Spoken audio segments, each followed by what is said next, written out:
Okay guys, good evening po sa lahat. Ayan, may panibago na naman po tayong gift from bank. Ayan, kararating lang po kanina. So, hindi ko pa po nabubuksan yung labas lang, nabuksan ko yung loob, hindi pa po.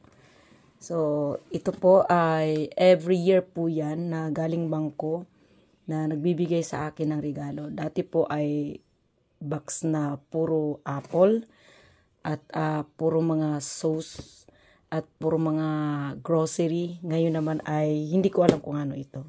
So, buksan natin. Kadi-deliver lang kanina guys.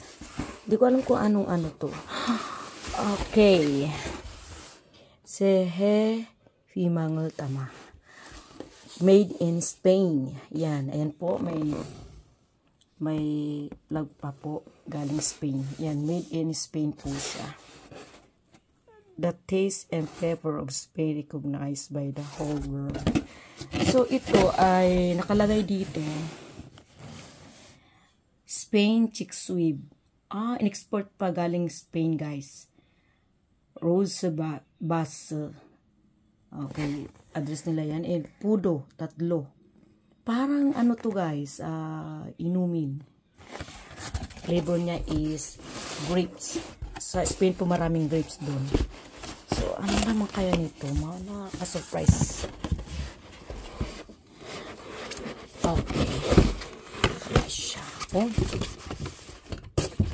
Styrofoam pa po. Ano kaya ito?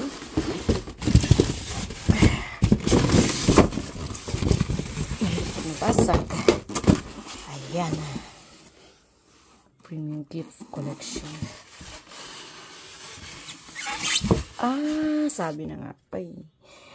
Grape seed Let's oil. Go. Grape seed oil from Spain. Ayan. 3 siya. Product of Spain. In-export pa po ito guys dito. Galing Spain. Ayan pa po oh. Ayan. Made of Spain. Sa Spain po guys, maraming mga grapes doon. Saka mga wine. Ang flavor niya is grapes. Ito naman ay oil. Ayan, oil. Gawa sa grapes. Ayan. Marami na akong mga collection ng mga regalo. Nakatambak pa doon. Papadala naman sa Pinas. Thanks for the blessing. Thank you, Lord. Dati niregaluan ako ng isang box na puro mga toyo.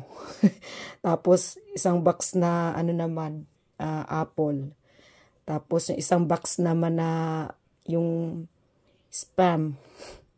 Ayun, lumipad sa Pinas.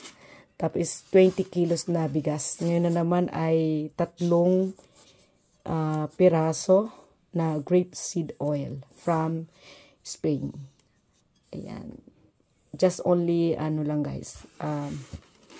Proud lang ako kay God sa mga blessing na binibigyan niya sa akin. Hindi niya ako pinagkulang. Thank you, Lord.